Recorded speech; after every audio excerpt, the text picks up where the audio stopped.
우리 함께 볼 하나님 말씀은 열왕기상 2장 1절부터 9절입니다. 열왕기상 2장 1절부터 9절입니다. 제가 한 절, 여러분들이 한 절 교독하도록 하겠습니다. 제가 먼저 읽겠습니다. 다윗은 세상을 떠날 날이 가까워서 아들 솔로몬에게 유언을 하였다.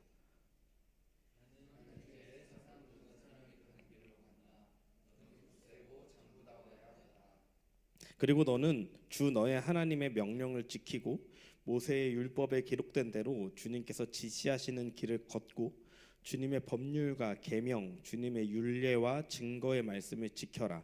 그리하면 내가 무엇을 하든지 어디를 가든지 모든 일이 형통할 것이다.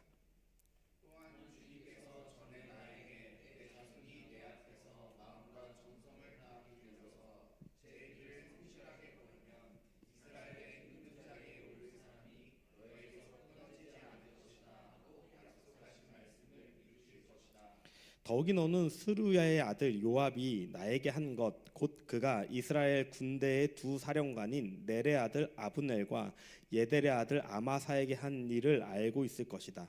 요압이 그들을 살해함으로써 평화로운 때에 전쟁을 할 때나 흘릴 피를 흘려서 내 허리띠와 신에 전쟁의 피를 묻히고 말았다.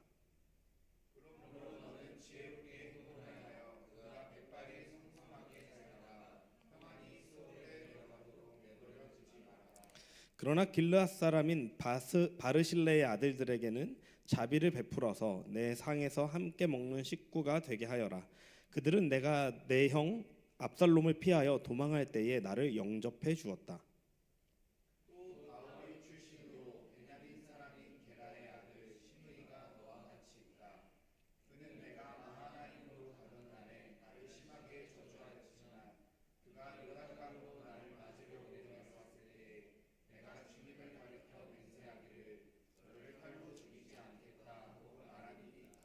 그러나 너는 그에게 죄가 없다고 여기지 말아라. 너는 지혜로운 사람이니 그를 어떻게 처리해야 하는지 잘 알 것이다. 너는 그의 백발에 피를 묻혀 수올로 내려가게 해야 한다. 아멘. 한 번 더 기도하겠습니다. 하나님, 이 시간 우리가 말씀 앞에 섭니다. 겸손하게 서게 하여 주시고 이 시간 선포되는 말씀이 우리의 마음에 심기고 또 자라나서 열매 맺어 하나님 나라의 백성으로 살아갈 수 있는 우리의 삶 될 수 있도록 주님 함께하여 주시옵소서. 함께 하실 것을 감사하며 예수님 이름으로 기도했습니다. 아멘. 오늘은요 2부에 있을 온세대 예배의 어린이 말씀도 요 장면입니다. 요 장면을 가지고 1부에 여러분들과 잠시 함께 말씀을 나누어 보려고 합니다. 그래서 말씀이 길지 않습니다. 너무 짧게 끝나도 여러분 당황하지 마시고 행복해 하시면 좋을 것 같습니다. 지난 한 달 동안의 교회학교에서는요 다윗 이야기를 아이들과 나누었습니다. 그리고 지난주에는 교회학교에서 다윗 일생에서 가장 어두웠던 우리아를 죽이고 밧세바를 취하는 모습과 그 죄악 속에서도 하나님의 말씀 앞에 굴복하고 회개하고 회복하는 다윗의 모습을 아이들과 함께 살펴보았습니다.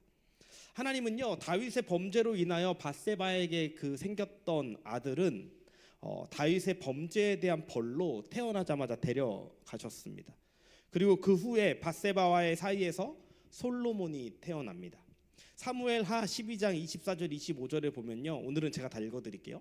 그 뒤에 다윗이 자기의 아내 밧세바를 위로하고 동침하니 그 여인이 아들을 낳았다. 다윗이 그의 이름을 솔로몬이라고 하였다. 주님께서도 그 아이를 사랑해 주셔서 예언자 나단을 보내셔서 주님께서 사랑하신다라는 뜻으로 그의 이름을 여디디야라고 부르게 하셨다. 하나님은요 솔로몬을 너무 사랑하셨어요. 그래서 여디디야라는 말의 뜻은 방금 읽은 구절에도 나오지만은 하나님의 사랑을 입은 자라는 뜻입니다. 그리고 역대상 22장 9절에서 10절을 보면요 이렇게 말씀하세요. 보아라 너에게 한 아들이 태어날 것인데 그는 평안을 누리는 사람이 될 것이다. 내가 사방에 있는 그의 모든 적으로부터 평안을 누리도록 해주겠다. 그러므로 그의 이름을 솔로몬이라 지어라. 그가 사는 날 동안 내가 이스라엘의 평화와 안정을 줄 것이다. 그가 내 이름을 위하여 성전을 건축할 것이다. 그는 내 아들이 되고 나는 그의 아버지가 되어 이스라엘을 다스리는 그의 왕위가 영원히 흔들리지 않고 튼튼히 서게 해줄 것이다 라고 하나님께서 말씀하시면서 솔로몬에게 왕위가 이어질 것도 하나님께서 약속하셨습니다. 오늘은 이제 다윗이 인생의 말년에 솔로몬을 왕으로 세우면서 솔로몬에게 명령했던 세 가지를 가지고 잠시 여러분들과 함께 나누고자 합니다. 이 세 가지는 이따 아이들하고도 동일하게 나눌 말씀입니다. 첫 번째로는요, 다윗이 솔로몬에게 명했던 첫 번째는 바로 솔로몬에게 하나님의 법률과 계명, 주님의 율례와 증거의 말씀을 지키라라고 명령을 합니다. 다른 말로 하면 말씀대로 살아라, 말씀을 지켜라라고 말합니다. 이스라엘 역사에서 가장 위대한 왕이었던 다윗이 그의 아들에게 왕위를 물려주면서 가장 먼저 그리고 가장 중요하게 했던 명령이 바로 하나님의 말씀을 지키라는 것입니다. 이것은 다윗은 자신의 왕위가 어디서부터 온 것인지를 분명하게 알고 있었던 사람임을 보여주는 것입니다. 아무리 강력했던 왕권을 가진 왕이었지만은 그 모든 것은 하나님이 맡기신 거였어요. 내가 스스로 왕이 된 게 아니다라고 다윗은 알고 있었던 것입니다. 그러기에 이스라엘의 왕은, 앞으로 이어질 왕은 하나님 앞에서 하나님의 말씀을 제일로 중요하게 생각하고 그 말씀대로 살아가며 그 말씀대로 다스려야 된다는 것을 솔로몬에게 알려주고 있는 거예요. 말씀을 잘 지켜야 한다는 것은요, 우리도 너무나 잘 알고 있습니다. 그런데 아는 것과 그것을 행하는 것이 다르다는 것 또한 우리도 경험하고 있어요. 저와 여러분의 삶의 말씀이 어느 정도로 중요한 위치에 있는지 한번 점검해 봅시다. 우리는 무엇이 우리의 삶을 이끌고 있는지 한번 살펴봐야 됩니다. 미디어를 좀 이렇게 보다 보면요, 시대마다 중요하다고 여겨지는 것들이 바뀌어요. 그래서 사람들은 정말로 중요한 것이 중요하지 않고 누군가가 중요하다라고 말하는 것이 중요해지는 삶을 살고 있어요. 좀 이해되셨나요?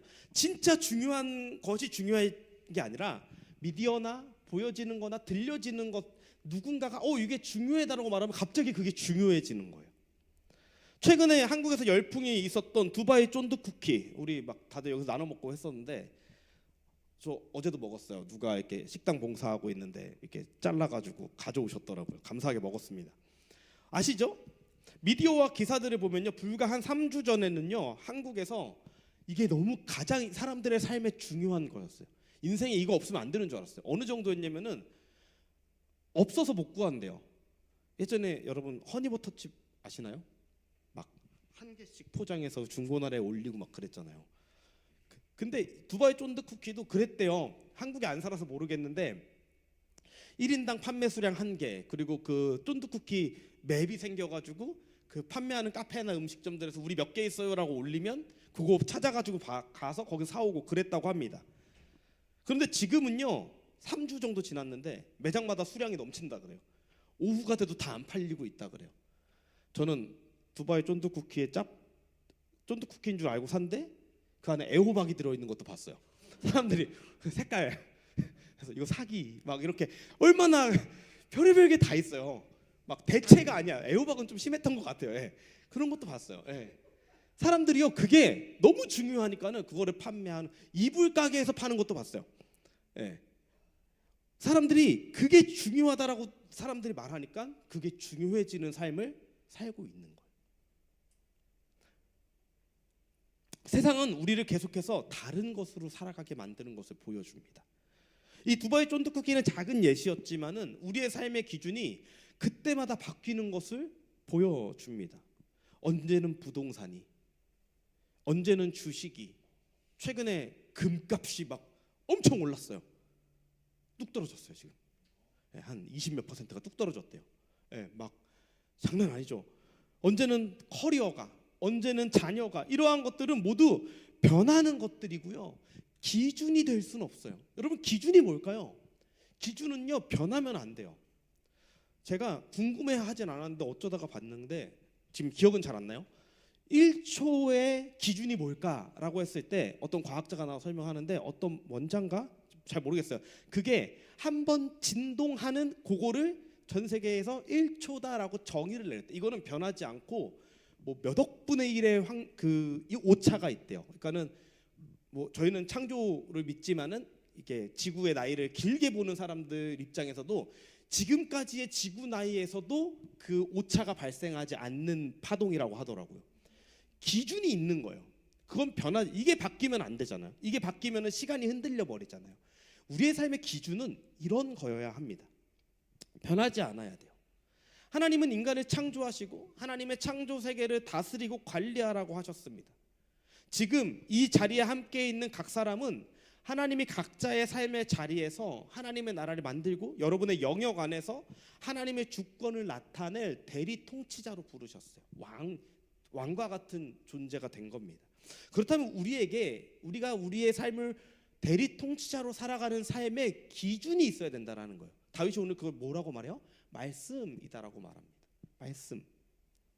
저도 그 살아가는 과정 중에 있는 사람이지만은 여러분, 우리가 오해하면 안 되는 게 삶을 살아갈 때에 성경 구절이 어떤 무당의 좌표처럼 우리를 인도하는 게 아니에요. 하나님, 제가 이 직장을 선택할까요? 저 직장을 선택할까요? 기도하고 성경을 딱 펴서 거기에 한눈에 들어오는 그거 보고 선택하는 게 아니에요. 말씀이 나를 인도한다라는 게 뭘까? 참 여러 가지로 아주 길게 말할 수 있지만 간단하게 말하면요, 내가 읽혀지고 들음으로써 심겨지고 내 안에 체득된 말씀이 내 생각과 사고, 그 말씀으로 인하여 내 생각과 사고와 행동이 하나님의 뜻에 맞춰지는 게 말씀으로 살아가는 거예요. 내가 원하는 것을 위해서 하나님의 말씀을 가져다 쓰는 게 아니라 내 안에 계속 읽혀진 말씀, 들려진 말씀, 심겨졌던 말씀들이 이제는 자연스럽게 내 안에 생각이 되고 내 사고가 형성되고 내 행동이 말씀에 기반해서 되면서 내 뜻이 아니라 하나님의 뜻대로 살아가는 삶이 되어지는 것, 이것이 하나님의 말씀대로 살아가는 삶입니다. 그래서 세상에 바뀌는 가치관보다 그 모든 가치관들을 꿰뚫고 있는 창조주의 생각과 마음이 변하지 않는 그 기준이 내 안에서 영원토록 작용하는 것, 그것이 말씀대로 살아가는 겁니다. 이것이 우리의 삶에 이루어지기를 소망합니다. 이것이 다윗이 솔로몬에게 했던 첫 번째 이야기예요. 말씀대로 살아라. 두 번째로 다윗이 솔로몬에게 명령하는 것은요, 주변 사람들을 지혜롭게 관리하라라는 것입니다. 다윗은 요압과 시므이에 대하여 처단할 것을, 그리고 바르실레의 아들들에 관하여는 관용을 베풀 것을 솔로몬에게 이야기합니다. 요압은요, 조금 이따 자세히 살펴보기도 했지만 다윗의 용사이기도 했지만요, 그가 묻힌 피에 대한 이야기를 다윗이 하고요, 시므이는 다윗이 압살롬을 피해 도망가던 그때에 다윗을 저주했던 사람입니다. 그리고 바르실레의 아들들은 압살롬을 피해 도망갈 때에 다윗을 영접해 준 사람들이에요. 오늘 이 장면을 오후에 아이들에게는 이렇게 설명할 거예요. 주변에 있는 친구들을 더욱 사랑하면서 좋은 생각과 선한 행동은 닮아가고 나쁜 생각과 나쁜 행동은 멀리해요 라고 아이들에게는 설명할 거예요. 그럼 우리는 어떻게 이 장면을 이해할 수 있을까요? 그리스도인으로서 사람을 가려서 사귀어야 될까요? 저 사람 내 삶에 별로 도움 안 돼, 멀찍이 두고, 이 사람은 함께 있어야 돼, 가까이 두고. 저는 이 장면을 아까 나누었던 첫 번째 말씀인 그 첫 번째 주제인 말씀이 기준이 되는 것과 연관짓고 싶습니다. 우리의 삶에 요압과 같이 시므이와 같이 하나님의 뜻이 아닌 다른 것으로 방해하는 요소들이 우리 안에 있어요. 그래서 우리는 영적인 분별을 해야 됩니다. 영적인 분별을 해야 됩니다. 요압은요, 강한 용사였지만 다윗의 삶에 언제나 힘든 존재였습니다. 시므이는 도망가는 다윗을 조롱하며 저주했습니다. 우리는 이러한 사람들을 구별하는 것이 아니라 이러한 일을 우리의 삶에서 하는 악한 영들과 싸우고 구별해야 합니다. 요압을 잠깐 볼게요. 요압은요, 다윗의 삶 속에 가장 두드러지는 인물이에요. 다윗의 왕조의 군사적 기둥이면서 동시에 왕의 권위를 위협하는 양면적인 존재였습니다. 요압은 이스라엘 전체의 군대 사령관이었고요, 다윗의 통치를 군사적으로 지탱을 했어요. 엄청난 용사였습니다. 그러나 그들의 관계는 깊은 도덕적 빚으로 얽혀 있었어요. 다윗이 밧세바의 남편 우리아를 전쟁에서 죽이도록 요압에게 명령합니다. 그리고 요압은 왕의 지시를 이행함으로써 왕의 비밀을 공유하게 되었어요. 이 사건으로 요압은요, 다윗의 약점을 장악하게 되었고, 다윗에게 요압은 필요하면서도 얼굴과 마주보기에 민망하고 두려운 존재였습니다. 이러한 긴장은 요압의 독단적 행동으로 표출됩니다. 압살롬이 반란을 일으켰을 때 다윗의 명령을 어기고 압살롬을 살해함으로써 왕의 분노를 샀고요. 다윗이 이에 분노해서 군대 사령관이었던 요압을 해임시키고 아마사를 세웠는데 아마사를 살해합니다. 그리고 다시 사령관의 자리를 탈취해요.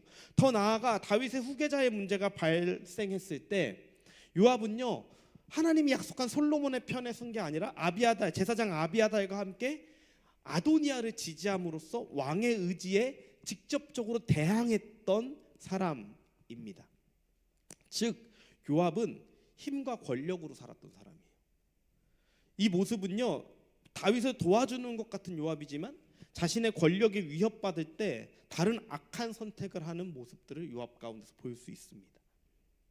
2026년을 살아가고 있는 우리 안에도 요압과 같은 영적인 모습들이 존재합니다. 힘을 가지고 싶어 해요. 하나님의 계획과 하나님의 뜻보다 세상의 힘으로 그 뜻을 이룰 수 있는 것처럼 생각하게 됩니다. 내가 이게 있으면은 하나님의 뜻을 이룰 수 있을 거야. 나에게 이게 존재하면은 하나님 영광 받으실 거야. 이게 없어서 내가 하나님의 뜻을 이루지 못하는 거야. 사람마다 다를 수 있어요. 근데 눈에 가장 두드러지는 게 몇 가지가 있는데 첫 번째는 돈이에요. 내가 돈이 있으면 돈으로 하나님께 영광 돌릴 수 있을 거야. 내가 돈이 있으면 여유로운 삶을 살면서 주의 일에 더 헌신할 수 있을 거야. 또 하나가 뭐예요? 한참 한국교회의 사상을 이끌어왔던 고지론이에요. 높은 곳에 올라가면은 하나님 영광 받으실 거야. 영광 받으시죠. 근데 내가 높은 곳에 올라가서 영광 받으신 것이 아니라 내 존재가 변화되었기 때문에 하나님 영광 받으시는 거예요.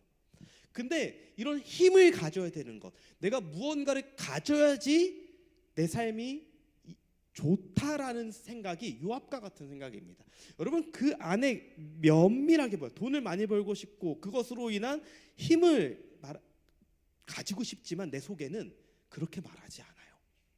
교묘하게 포장하죠. 내 속마음은 그건데 어떻게 포장해요? 요압과 같은 생각이에요. 모든 것이 왕을 위해서. 압살롬을 죽이고, 왕은 압살롬을 죽이지 말라 그랬는데 압살롬을 죽이고 요압이 뭐라고 말합니까? 왕이시여, 슬퍼하는 다윗에게 승리하지 않았습니까? 이래요. 여러분, 우리의 마음에 그런 마음이 있는 거예요. 내가 이걸 가지고 내가 가지고 싶은 건데, 내가 성공하고 싶은 건데, 내가 높은 곳에 가고 싶은 건데 하나님이 원하신다라고 포장하는 것. 요압과 같은 생각입니다. 예를 간단하게 들었는데 더 많은 것들이 여러분의 삶에 각자의 삶 속에 요압으로 자리 잡고 있을 수가 있습니다. 두 번째는 시므이와 같은 공격도 있습니다. 시므이는요, 압살롬을 피해 도망가는 다윗을 조롱하고 저주합니다. 다윗이 가장 약해져 있을 때 그 낮은 자존감을 공격합니다. 사단도 우리에게 그렇게 다가옵니다. 우리의 연약함, 그리고 사실에 근거하여 우리의 생각을 조롱하고 공격합니다. 매일 거듭되는 실패를 나 자신으로 만들어버리고 조롱합니다. 제가 예전에 배울 때요, 제가 설교에도 몇 번 인용했었는데 정말 제가 동의되는 한 문구가 배우게 됐어요. 뭐냐면은 사단은 99%의 진실과 1%의 거짓을 가지고 우리를 공격한다라는 거예요. 99%의 진실이 뭐예요? 내가 연약했던 모습들, 내가 하나님 앞에 범죄했던 모습들, 내가 회복하지 못하는 나의 연약함들을 사단은 진실이잖아요. 제가 어떤 범죄를 지었어요. 연약한 모습을 보였어요. 사단은 계속해서 말하는 거예요. 너 그 범죄 지었잖아. 너 그것에서 못 헤어나오잖아. 너 미워했잖아. 사실이잖아요. 내가 했잖아요. 그런데 마지막 1%의 거짓말이 뭐냐면요, 그래서 너는 구원받을 자격 없어. 좀 적나라하게 표현하면요, 그래서 너는 쓰레기야. 시므이가 그러는 거예요.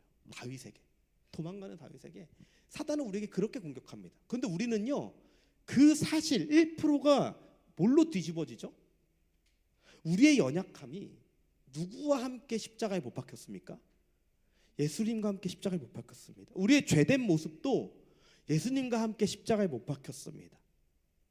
그리고 우리는 예수님의 부활에 동참했습니다. 연약한 육체를 입고 있고 예수님을 닮아가는 과정 중이기에 연약함이 아직은 존재할 수 있지만은 우리는 연약함이 내 모습이 아니라 예수님을 닮아가고 있는 그 모습이 내 모습이에요. 예수님과 함께 걸어가는 모습이 내 모습입니다. 우리의 실패가 내 모습이 아니라 실패 속에서 회개하며 주님의 품에 안겨 있는 모습이 내 모습이에요. 주님의 십자가와 부활을 기억할 때 우리는 심의와 같은 영적인 공격을 능히 이겨낼 수 있습니다. 능히 이겨낼 수 있습니다. 다윗이 솔로몬에게 명령한 세 번째는요, 성전을 건축하라는 것입니다. 아까 읽었던 역대상 22장 9절 10절을 다시 보면요, 10절에 그가 내 이름을 위하여 성전을 건축할 것이다 라고 말을 합니다. 하나님은 솔로몬을 통해 성전을 지을 것을 약속하셨고 다윗은 그것을 솔로몬에게 명령합니다. 내가 준비 다 해놨으니까는 너는 성전 지어라 라고 명령해요. 여러분, 우리는 성전 지어야 되나요? 교회 건축이 우리의 사명입니까? GCC 하면서 되게 부러웠어요. 건물 있는 교회. 각자가 부러웠던 그 모습들은 달라요. 저는 어제 주방 봉사하셨던 분들은 주방에 엄청난 화구를 보면서 부러워했고, 저는 어린이 공간, 도서관도 있고 연령대별로 있고 너무 부럽더라고요. 우리 교회의 사명이 성전을, 예배당을 건축하는 걸까요? 여러분, 우리는 예배당이죠. 성전이에요. 우리는 성전을 지을 필요 없습니다. 예배당은 언젠가 필요하면 또 할 수도 있겠죠. 근데 성전은요, 이미 우리 안에 지어졌어요. 우리는 성전으로 살아가는 사람들입니다.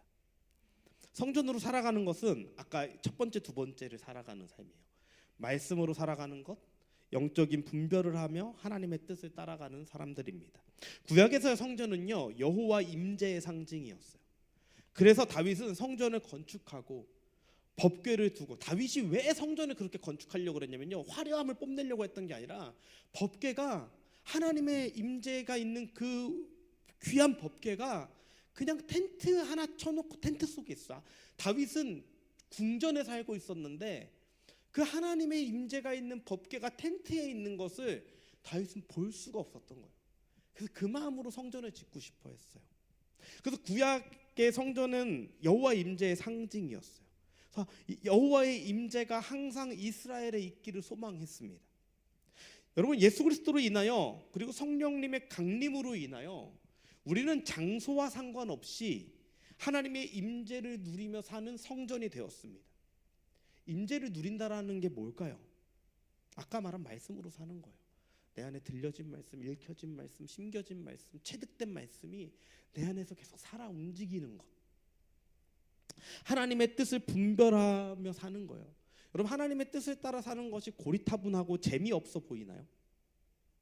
아닙니다. 그 새가족반, 저희 교회 새가족반 일과가요, 영원히 행복하신 사랑의 하나님이에요. 여러분, 행복이 영원하다는 걸 여러분 상상해 보셨나요?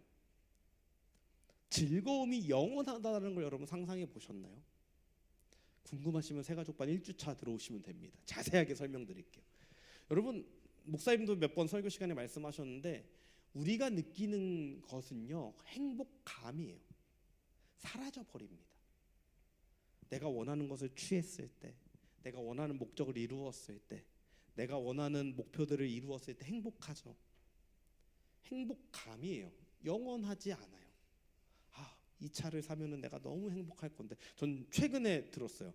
맨날 승차감 그러다가 요즘에 하차감이라는 소리가 나오더라고요. 하차감이 뭘까? 내가 그 모닝에서 내리는 하차감과 그 롤스로이스에서, 너무 멀리 갔나? BMW에서 내리는 하차감이 다르다. 사람들이 나를 보는 시선 말하는 거예요. 행복감 사라져 버립니다. 근데 이 영원한 행복은요, 주님이 영원히 행복하시기 분이신데 그분과 함께 산다면, 여러분, 예수님을 믿는 사람이든 예수님을 믿지 않는 사람이든 사람은 누구든 영원을 살아요. 그렇게 창조되었어요. 근데 누구와 어디서 영원을 사느냐가 달라지는 거예요. 여러분, 예수님과 함께 그 임재를 누리면서 영원을 살아간다는 건 엄청난 행복이지 않을까요? 너무나 큰 행복이지 않을까요? 내가 좋아하는 친구만 만나도 행복한데, 근데 이 친구가 나를 영원히 행복하게 해주진 않잖아요. 이것이 성전으로 살아가는 삶의 모습입니다. 주님과 함께 동행하는 것. 우리는 그 삶을 다윗과 같이 갈망하길 소망합니다. 말씀을 마무리하겠습니다. 사랑하는 여러분, 위대한 왕 다윗은요, 자신의 아들에게 왕으로 어떻게 살아야 하는지, 왕의 위엄과 방법을 말하지 않았습니다. 오히려 하나님과 어떻게 사는지에 대해서 말했습니다. 솔로몬의 노년이 아쉬워 보이긴 합니다. 하지만 그는 하나님 앞에 몸부림쳤던 왕이기도 합니다. 그가 기록한 잠언, 전도서, 아가서 등을 보면요, 하나님의 지혜로 살아가는 삶, 이 허무한 세상 속에 하나님으로 창조주를 기억하는 삶, 하나님과 사랑에 동행을 하는 삶을 볼 수 있습니다. 우리의 삶이 이 귀하고 즐거운 삶의 실제가 되기를 소망합니다. 우리 다 같이 자리에서 일어나셔서 찬양하실까요? 우리 마지막으로 했던